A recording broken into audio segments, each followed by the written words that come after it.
Hope rises for PDP as Benga Hashim's shuttle diplomacy yields minority leader. And that story is on page 14. And on page 41, Iran names Mojtaba Khamenei's son new supreme leader. Peterside condemns El Rufai's continued detention. Serap sues federal government over phone tapping rules. And that's on pages 8 and 10. And lastly, on the front page of the Vanguard newspaper, we have a story on page 5, 2027 polls. Parties scramble to meet Electoral Act deadline. And that's all we have on the front page of Vanguard newspaper this morning. Taking some of the inside stories on page 8, NLC alleges questionable 20 billion naira contract in TCN. Petitions power minister over alleged procurement fraud, demands forensic EFCC ICPC probe of perceived massive scam in TCN. Give us till today to react, TCN spokesperson says that. How to achieve 24-hour port operations, that's according to Customs Board. According to Customs Boss, Tinubu's deep reforms boosts mining sector, increase FDIs, and that's coming from Alake. Hope rises for PDP as Benga Hashim's shuttle diplomacy yields breakthrough. IG named CDP Anthony Placid new police PRO.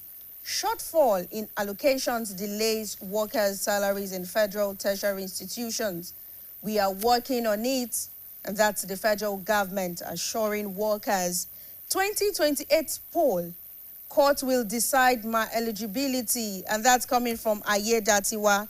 PSC denies corruption allegations, 5 million naira bribe for ACP promotion.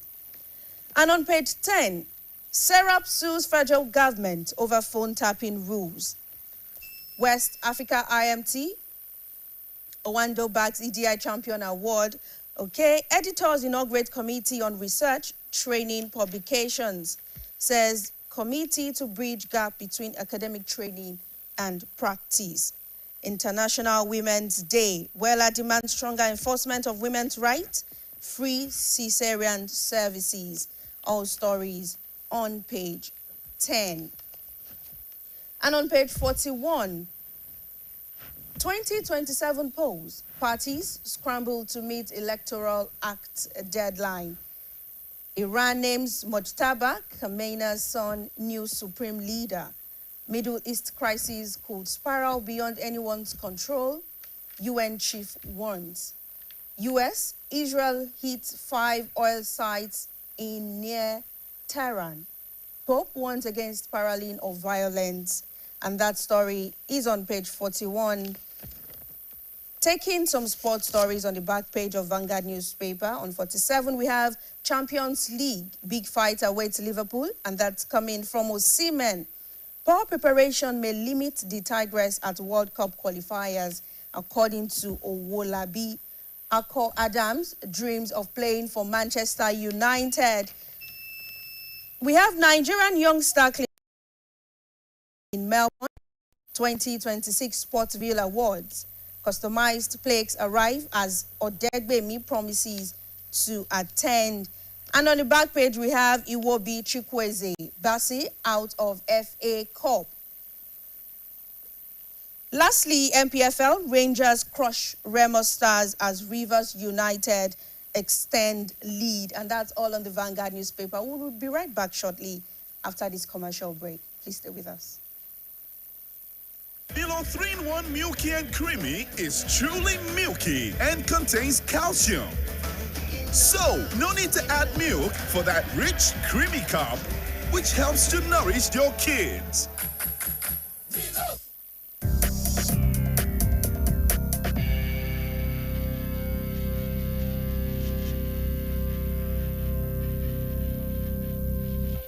All right, that's all on the Vanguard newspaper this morning. Over to you, Jadesola. Thank you very much, Fumbi. All right, I'll be taking stories from the Nigerian Tribune newspaper of this morning.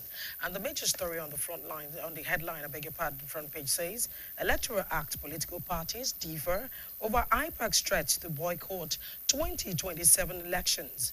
Other writers there says it's desirable. That's according to NPP. It's too early, but not foreclosed. That's from ADC. Our focus is how to put a house in order. That's coming from the Labour Party. We are against undemocratic schemes of APC-controlled National Assembly. That's from SDP. We will encourage them to boycott APC, said that lawyers, CSO weigh in. All right, other stories there this morning. On page 3, editors inaugurate committee on research training publication, says committee to bridge gap between academic training, professional practice. Still on page 3, Benin City wins 1 million Global Innovation Prize in Bloomberg Major Challenge. All right, on page 23, hope rises for PDP as Olawepo shuttle diplomacy yields breakthrough. Right, let's also see this on page 2. Daily soft drink, regardless of sugar content, may harm body immunity, gut health. That's coming from researchers. Page 7, shockwaves across construction sector. 1,000 per back. Developers call for stakeholders' engagement. Right on page 3, NLC raises alarm over like 20 billion naira hit in TCN. Says its looting plan disguised as emergency refurbishment. Seek power in ministry intervention wants EFCC, ICPC to investigate. All right, on page 4, Iran war, FG activates diplomatic channels, consular alerts to protect citizens. Stories on page 4. On page 22, ADC flags flays Akpabio for dismissing opposition's objection to Electoral Act 2026. Resolution of OPL 245 dispute turning point for oil and gas sector. That's coming from the AGF. Latif Fagbemi. All right, let's go to all the stories there this morning. Coalition demands compliance with due process in El Rufai's detention. Teenage pregnancy highest in non-Nigeria. That's according to report. Daily soft drink consumption despite sugar content may harm body immunity, gut health. That's according to a study. All right, we have other stories there. Let's go to other pages. On page 4 and 5, you have International Women's Day. Women hold 64% legal rights men enjoy globally. And that's according to United Nations. IGP DSU appoints DCP Okon, Placid new force PRO. All right, let's go to other stories there. On page 6, capital project ongoing, not abandoned. That's from the Finance Ministry. Right, Lekki Garden Estate records 11.45 billion naira over subsidized Series 2 commercial paper insurance. All right, why price of Jet A14 may rise? That's according to experts. All right, on page 7, we have industrial crisis between brews at Nigerian port, over 50% shipping charges hike. Then we'll go to some other pages this morning. We'll come to page 10. Troops police storm terrorists den in Abuja, rescue 19 abducted victims, kill 2 bandits, arrest 4 suspects in Benue. All right, on the Monday line page, Nigeria, Iran, and the next election. On page 12 and 13, Ondo 2028, re-election talks, premature leave eligibility, tenure debate to court. That's coming from Ayeda Tiwa. Embrace digital economy, don't tell students at PCU. All right, on the business page, banking on a $1 trillion dream, CBN recapitalization push near finish line. Right, we'll come to page 14 on the morning market page. S&P sees Nigeria bank profitability easing a sector and enters a normalization phase. All right, on page 15, mixed activity, characterized bank recapitalization drive as deadline nears. All right, CBN begins publishing lending deposit rate of Nigeria banks to boost transparency. And of course, on the tax and taxation page, FG outlined procedure for tax ombudsman campaign as reforms deepens. All right, let's go on this commercial break. When we come back, we'll take more stories. Stay with us.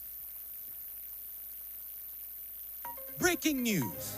The home is under attack, but not for long, because Hypo is here. Dirty floors and surfaces. Not on our watch. Dirty and stains don't be do shakara. We got the remedy, original palasa. Hypo, go hypo. Germs always find a way back. No green. Protect every day with Hypo. Hypo, go hypo.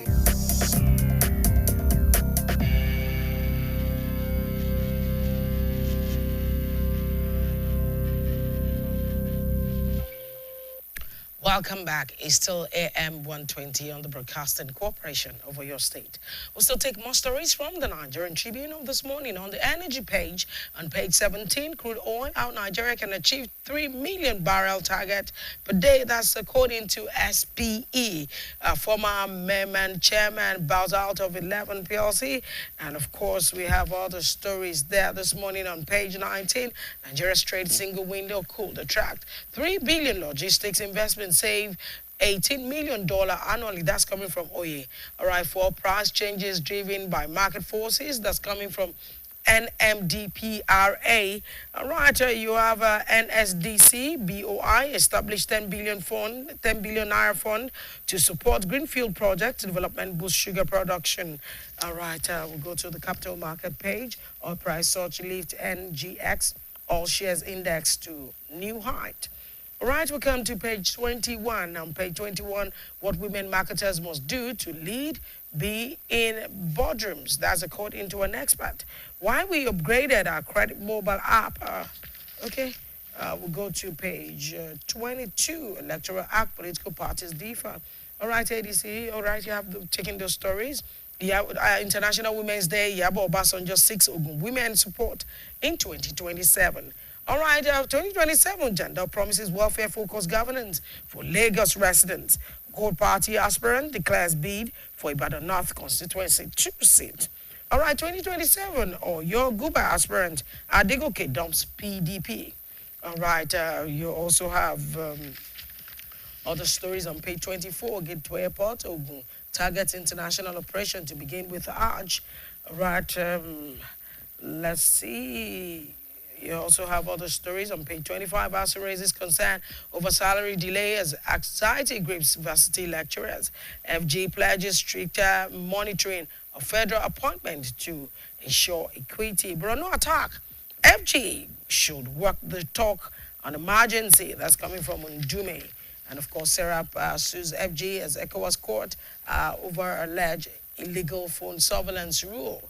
Or your government, CCII, seek religious leaders' support against land grabbing in Ibadan. Ekiti achieves 99% coverage in measles rubella vaccination campaign. PSC refutes allegation of corruption in ACP promotion exercise. Gunmen release microfinance bank manager after 6 days in captivity in Ogun. Police arrest firearm fabricator, female hard drug dealer in Delta. And of course, NDLEA apprehends Lagos ex-councilor, recovers illicit drugs in baby diapers. All right, of course, we'll take some sports story or segment on target as Galatasaray beats Ndidi's basketers. All right, Joshua returns to gym, reunite with first coach. Cricket, Lagos hosts 5-nation women's T20 showdown. And of course, the last one, Gradola faced 2 match ban. These are the stories that made the headline this morning. We'll go on a break, and when we come back, we'll be serving you with the weather report. I'm sure you enjoyed the cool weather yesterday night. We'll be serving you with the weather report, quotes for the day, and then we'll cross over to our interview segment. Thank you for staying tuned. We'll be right back.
Breaking news.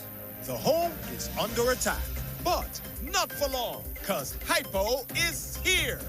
Dirty floors and surfaces. Not on our watch. Dirty and stains, no fit do us shakara. We got the remedy, original palasa. Hypo, go hypo. Germs always find a way back. No green. Protect every day with Hypo.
All right, welcome back. It's still AM120 on the Broadcasting Corporation of your state. We want to thank you for staying tuned. We apologize for the delay.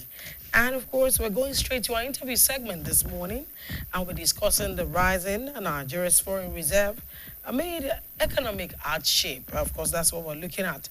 As of early 2026, Nigeria's foreign exchange reserve have shown a significant sustained recovery to reach 13-year highs, despite ongoing economic hardship, inflation, and pressure on the local currency. The gross external reserve climbed to $50.45 billion by mid-February year 2026, marking a major increase from the roughly $34 billion levels seen in early 2024. To do justice to this conversation, our first guest is here this morning, and it's Bright Richard. Mr. Bright Richard is a public affairs analyst. Thank you for joining us this morning. Yeah, good morning to you. Good morning, Nigerians. All right, let's look at our foreign reserve. Let's talk as if there are people who don't understand what foreign reserve is all about. What is foreign reserve? How does money accumulate in the foreign reserve? Is it a matter of debts? Is it a matter of borrowings? What is this foreign reserve of a thing? Okay, I will try to break it down as little as I can, and I pray my submission is right, but I will give it a more literal or simple definition. Let me pick a POS operator, for instance, to use him or her to describe foreign reserve. That guy sitting under the umbrella or in a kiosk is having just 100,000 naira with him, and somebody comes to him that I want to withdraw 50,000. You'll be able to process that transaction. And another person comes, I want to withdraw 60,000. You discover that he won't be able to do that because his capital base is just 100,000. So let me use that to relate it with foreign reserve. Nigeria is an import-based economy. And should you want to buy anything from China, from Canada, you approach your bank requesting for Forex. Now that Forex is being sourced from Nigeria foreign reserve. So the more the foreign reserve, the more our liquidity in processing foreign transaction expands. And if you could remember before the liquidity, you're saying the more the opportunity.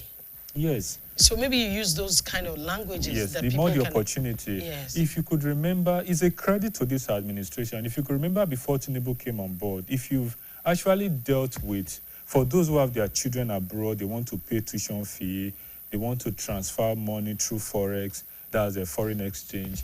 You go to the bank, you approach the bank.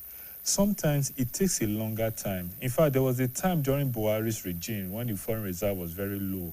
They had to go as far as using what they call Form A. You will fee and you will queue. In fact, there was a time they told me to take up to 90 working days before I can get it done because of the shortage.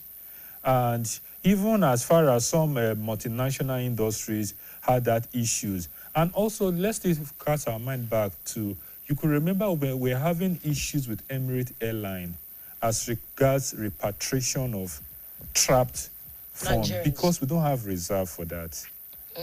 Yeah, so that is why the country was having problems. And one of the best ways to overcome issues like that, if you look at our business in Nigeria is more or less imports.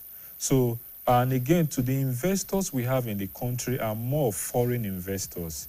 When they invest, they do their business in Nigeria, they want to send back their capital to their country. It becomes capital flight. And when they do that, the CBN have to release dollars for settlement. And that was why it's not as if the government is owing Emirates Airline and some of these foreign airlines. But because if they do, our reserve level will drop. And that is why it is even more better for the government to promote indigenous investors rather than running after foreign investors because it won't pay us. And that is why if you look at part of the, China economic revolution, I think 19th economic revolution or whatever, they came up with the policy, with the principle. You produce car, you produce phones, you produce whatever you produce. We have the population, we have the market. We cannot be importing from you. Come and site your factory in our country and produce. It was being targeted at something. When you site your factory in their country, you are producing there. They were able to grow the production level that they will now export your products. And that is why name brands, I don't want to mention their name for advert purpose, even for vehicles, you will see China version of that particular brand. And that is the kind of economy we should have been thinking of in Nigeria. That look, instead of we running after foreign investors, why is our Naira appreciating? Because of one man majorly, which is the Dangote refinery. It's an indigenous refinery. But if you look at the modernization theory, you would agree with me that that theory would not allow us get to that point. It's because we have deviated from those kind of system. Because if you look at that theory, it tries to limit poor nations to depending on on foreign nations in terms of their development. Yes, we want to be like them, but we don't have what it takes. And they are throwing things at us, taking our raw materials and giving us, you know, at a more expensive price, finished goods. No, it's still another economies of exploitation. That's the point. Nigeria, we are blessed with cocoa. West Africa is blessed with cocoa. And what they do, they buy our raw cocoa. In fact, I was with somebody last week who was talking about buying, I can't get the actual price per unit, but it's going to cost him about 360 million naira to buy cocoa that he wants to export.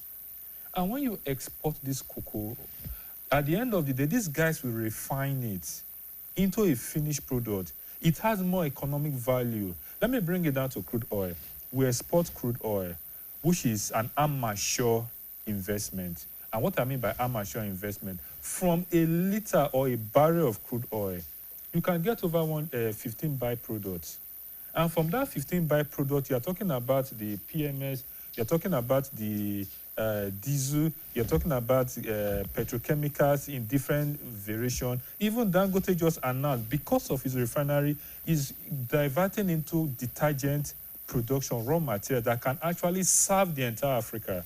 Okay, let's go on this break. We're going on a commercial break. When we come back, we'll look at, you know, our foreign reserve and how we can come out of this hardship instead of just keep, you know, floating the naira and saying the naira is getting better. Stay with us, don't go away. We'll be right back.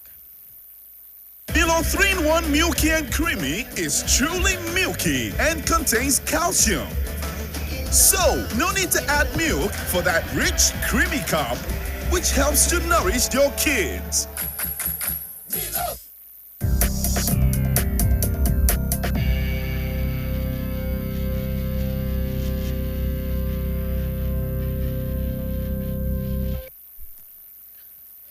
All right, welcome back. It's still AM120. Okay, before we went on that break, we were basically talking about, you know, the foreign reserve and how economy can stay as, you know, better. And looking at how high it is, $50.45 billion in 13 years, that's the highest we've had. Let's break it down. Let's look at the benefit this height has on the economy. What do we stand to gain from it? Talking of the economy of Nigeria, what does it mean for the economy of Nigeria? We stand nothing to benefit majorly.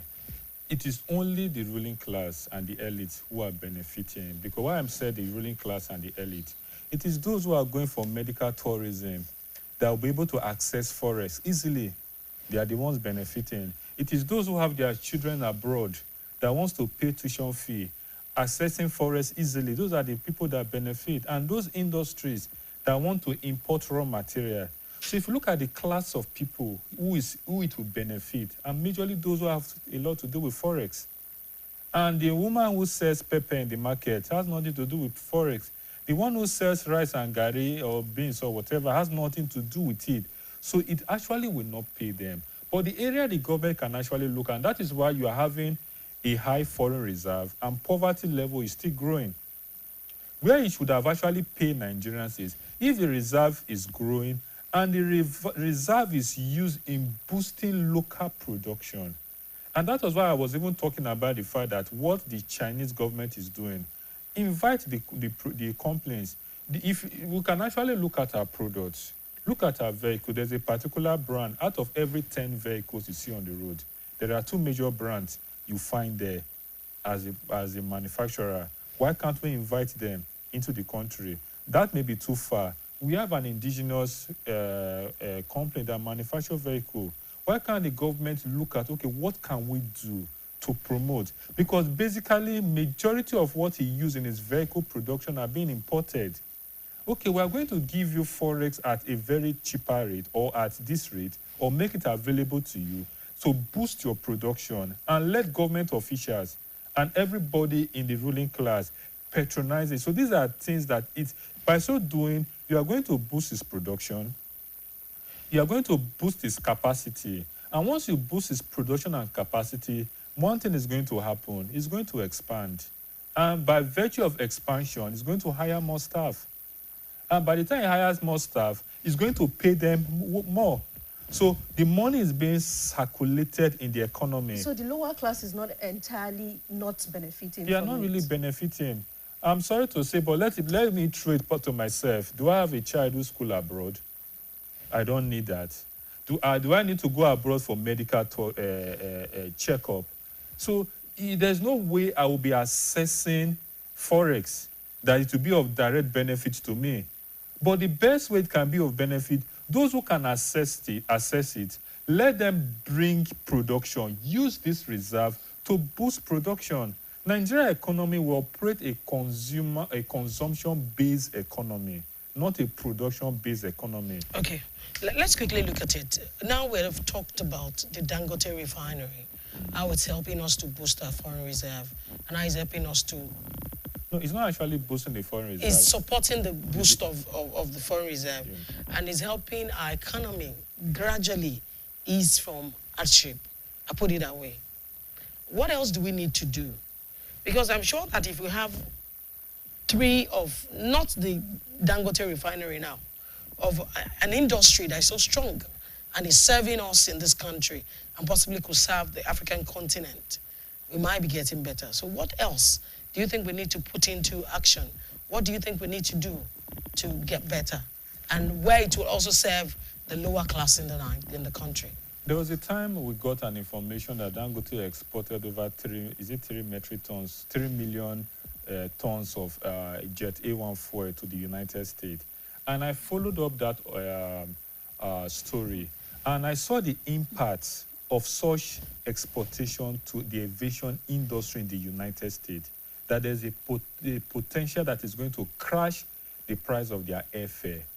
So I asked a question: if exporting Jet A1 fuel from Nigeria to the United States is going to crash their aviation price, what happens to our aviation industry in Nigeria? So we have assessing it. You don't need to import it. Then definitely you should be able to travel to Abuja with 20,000 naira ticket. But the reverse is the case. Now, Dangote is there. Another player in that same industry too that is coming up is this particular airline, which many of us know the name. Now, this administration, through the Minister of Aviation, Festus Keyamo, have been able to secure some direct flights from Nigeria to some of these to some countries. They've been able to secure to London. I think they are now flying New York. They also fly direct flight to Brazil. Now, the implication of such is Nigerians going to these countries may not need to patronize the foreign airline and won't have the issue of foreign airline demanding for repatriation of their funds. So which means those funds will be domiciled in Nigeria economy, it will be in our system, and our reserve will grow. The money is in our system you're talking about. I'm afraid, before you know it, we start hearing stories of how monkeys carry the bags of the money. No, there are two sets of money. Yes. I know you have money in your account. Yes. Monkeys will not carry it. No, so it these does. Are Just yesterday, somebody was talking about over 10 million naira being moved from his account without him, sending any notice or transaction or giving orders. That money should move. Why Nigeria? So let me give you a perfect example. Okay. Pick a particular commercial bank A, B, or C. If not the recent recapitalization, and many of them could not meet up because of the customer base. How do banks get their money? It's easy for you to deposit money in your account, but very difficult for you to withdraw it. They need it in their system. That is what boosts their reserve. I don't know if you understand. It's just because CBN thought it wise that, look, you cannot be floating your bank with people's money. Build your own reserve. And that was why they gave them recapitalization of 500 billion. If all of us listening and watching decide to go to our respective banks and pull our funds, let the entire Ibadan pull out its funds from banks, less than 24 hours, that bank will close. So that is why if a business in Nigeria is thriving, what will be the next point of call? His bank account will be floating, will be growing. The particular airline I talk about, if you look at the ties between that airline and a particular bank, they are so close. And what is the genesis of such relationship? according to research, they said it was that bank, through its SME program, that supported that airline, that made that airline to grow to that level. And that was why the airline pledged its loyalty to that bank. And with all this economic crisis, recapitalization, they are not being affected because its fund alone. Inosi had issue with another commercial bank, and it threatened them. And a particular ethnic group also queued behind him. And from that time, that bank have been having issues. Let's look at exchange rates, naira stability, and inflation. We know one of the major reason or role of foreign reserve is to strengthen the naira. But over the years, we've seen how a naira crashed, and the fluctuations in terms of exchange rates, and of course, floating of the naira. How will this increase affect the naira positively? Okay, how it's going to affect the naira is this.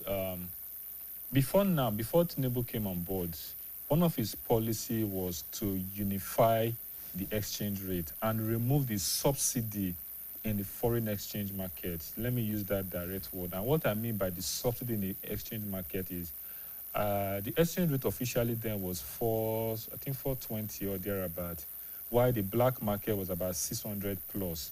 And the true market value is beyond that.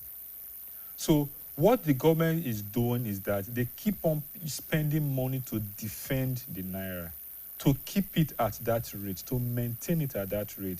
If the true market is 1,000 naira, it means the government is paying close to 500, 600 naira for every $1 you exchange, just to support it.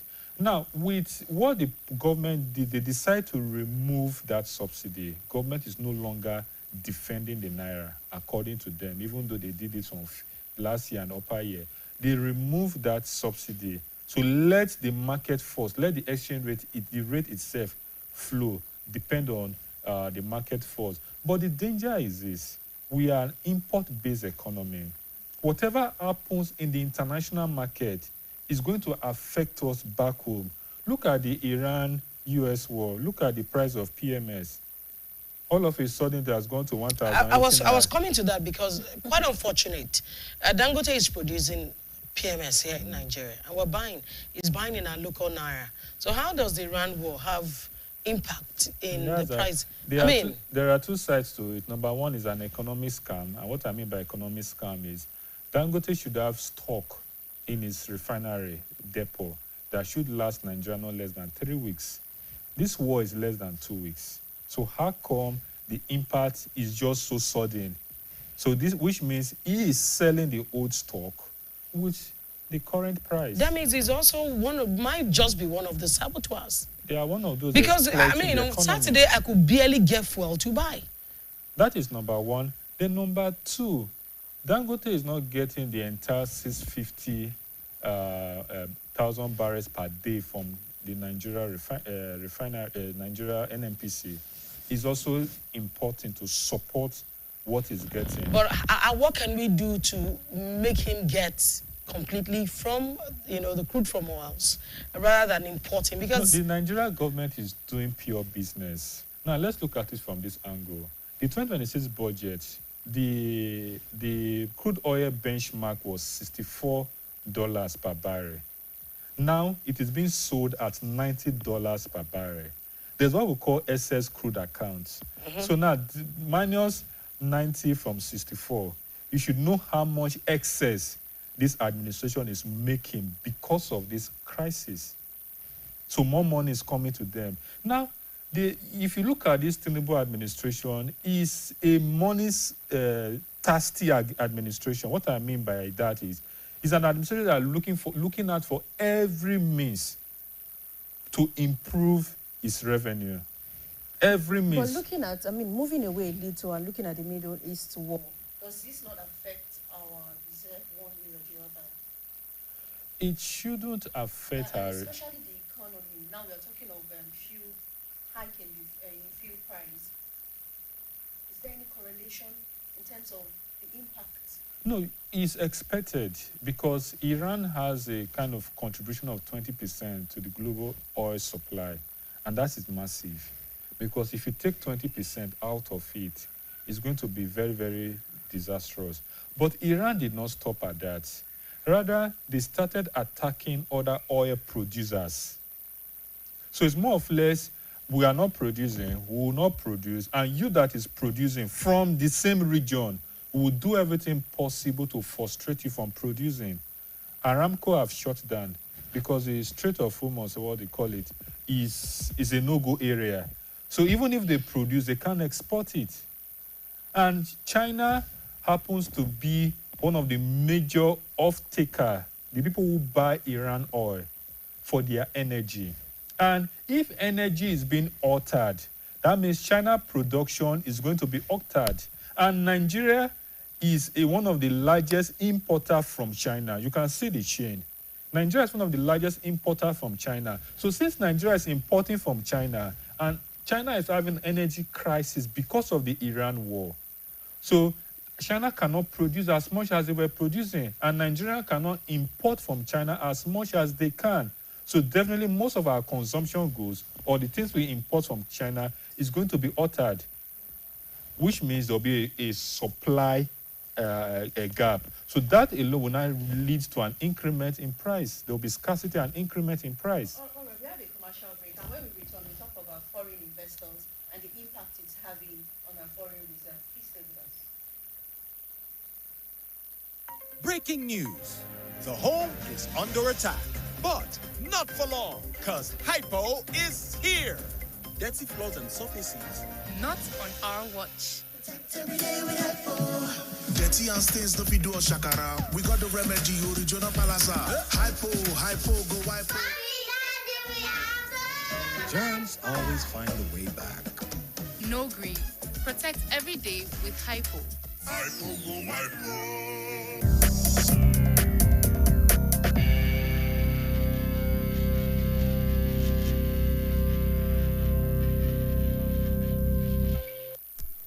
Thank you very much for staying with us. We're still talking about rising Nigeria's foreign reserve and, of course, the economic hardship we've been facing in Nigeria. We've said the reserve has risen to $50.45 billion, the highest in 13 years. But what's the impact we've been experiencing? What's the impact it's have on the economy? But before we look into, the regular or common Nigerian, the impact it's having in their lives, let's talk about foreign investors and how Nigerians will benefit from these in terms of investment into Nigeria and how it can also affect the Naira, talking of the volatility of the Naira also.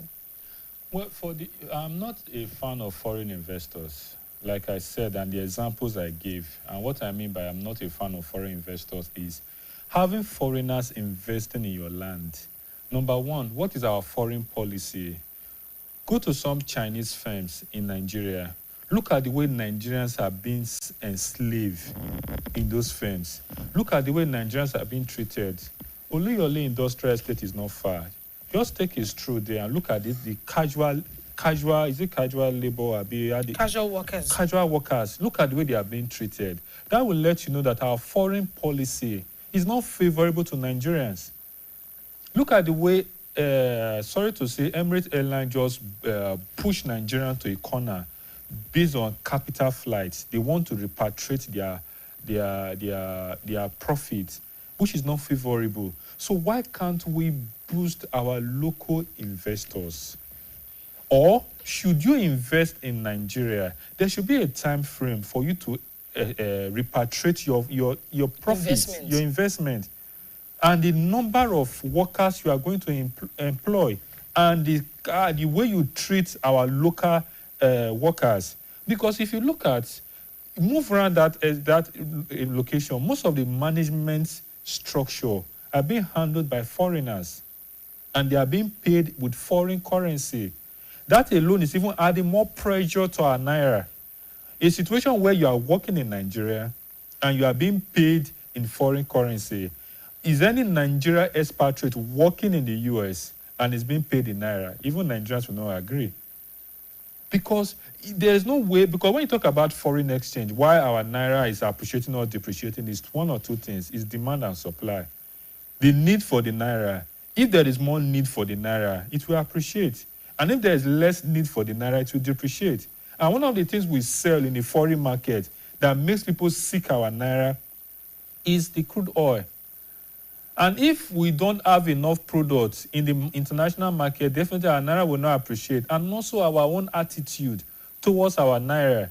Even in Ibadan, there are organizations that do their pricing and their transaction in dollars. This alone will make you be sorting out for the dollars. And that alone is going to raise the value. So it's our foreign policy that we actually need to work on. That is one. Then number two, a rising foreign reserve should boost production. It's not just to have it as figure or have it as a campaign achievement or campaign tools. That should boost our local production. And how will it boost it? Now, a manufacturer in Nigeria is accessibility to forest, because not all the materials is going to be locally sourced. You have to import it. So if he has good access and quick access to forex, definitely it's going to boost his production. And when you have a good foreign reserve, it's going to give investors, whether local or foreign, that confidence that, look, should I need or will I need to import anything, within a twinkling of an eye, I can actually access forex and import, and my business proceed moves faster. So that will give them that confidence to want to invest. And once they invest, then if you invest, you grow your production, definitely it's going to affect the local man. This boy read electrical engineer. This one read accounting. This one read mass communication. This one read whatever course he wants to read. And there are industries, there are firms that he can work. That alone is going to reduce the crowd in the labor market. If you are working, at the end of the month, you are earning salary. You'll be able to pay your landlord his rent. Your landlord will make money.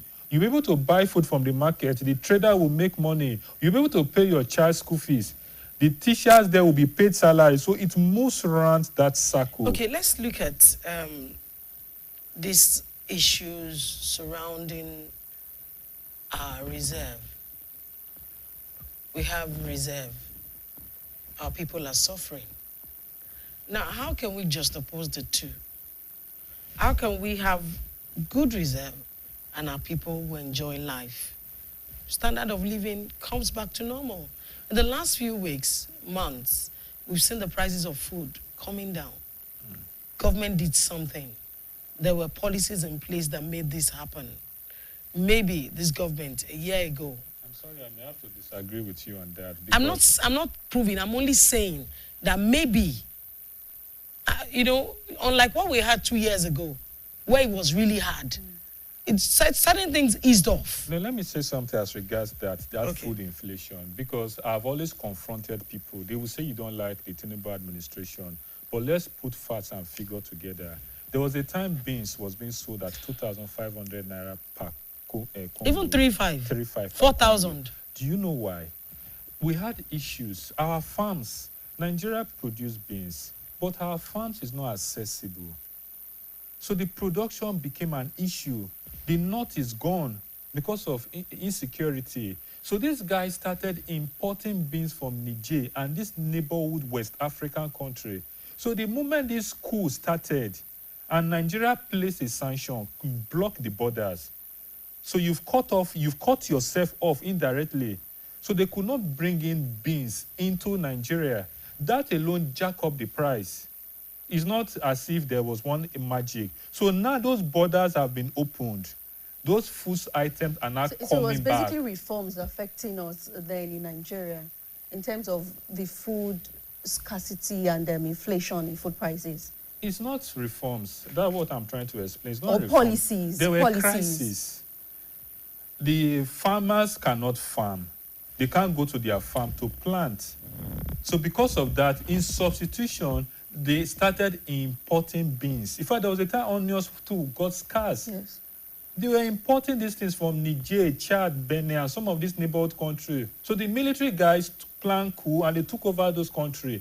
In a way to restore democracy, Nigeria, one of the first economic sanctions was to block the borders, forgetting that our people import from them. Okay, So let's quickly see from this school of thought. Are we saying that the infiltration of these foreigners who are causing crisis in Nigeria, those we call terrorist bandits moving into Nigeria, could it have been an intentional act to ensure that there is no production from northern Nigeria to allow importation of food items into the country? Let me throw this thing. I think that will answer that question. Look at Benue State, the food basket of the nation. Benue State is gone. Taraba is gone, yam. Now bring it, let's say that are the north. Bring it down to Oyo State. When you talk about crisis or terrorist attack, bandit attack, Okeogun. And this is area where food production is taking place. So that will let you know that there's an economic agenda for that. And by the time they target where food is being produced in the country, definitely, economically, you can squeeze these people to a corner. And that's why they are giving farmers condition to pay levy before they access their farm. It will get to a time, even these bandits, in fact, there was a reporter I saw that bandits are now storming farm to get products to take to their camps. So this is a deliberate attempt. They know what they are doing. Putting us, and that was why we could not sustain the border closure for long against to sanction some of this country. So now that the border is open, that's why the price have crashed. That's one. Because if we said the government did something, last year there was a hike, cassava was high, was expensive. Garri sold as high as 1,500. No, close to 2,000 at some point. A lot of the farmers who went to farm that period made a lot of money. So that one encouraged many of them to go back into the farm. And when they went back into the farm to produce, and what happens to when production is much, what happens? Price will drop. So the price drop. So many of them cannot go back to farm again. Why? Because they lost.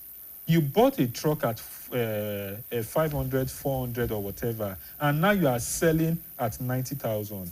You've made a lot of loss. So what government should have done, and that is why I say I cannot give them the credit.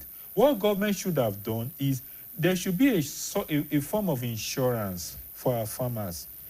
You've produced the previous year for you to sell this year, and on getting to the market, the cost at which you produced last year is higher, and you cannot sell at the current market price, so you are making loss. So government would have absorbed the excess, and that is why a food bank is necessary. We don't have that. Okay, so how do we now stabilize our economy? Because you know that for every ordinary Nigerian, food is number one. Before you go to shelter, you go to power and other things. How can we stabilize the system in a way that it will profit Nigerians? I'm talking about in reality, not on paper. Number one, if you look at production is the basic things. Like I said, cassava, the farmers who farmed that previous year made so much, and many of them jump into the market. And at the end of the day, they lost. Oyo State government have been talking about agribusiness. And what do you mean by agribusiness? Agribusiness is more or less like talking about the value chains in the agricultural sector. But you've forgotten about the fact that we also need to stabilize agriculture itself to be able to give birth to agribusiness. The farmer who doesn't produce tomatoes, the man who is manufacturing tomato paste will not see the paste to manufacture.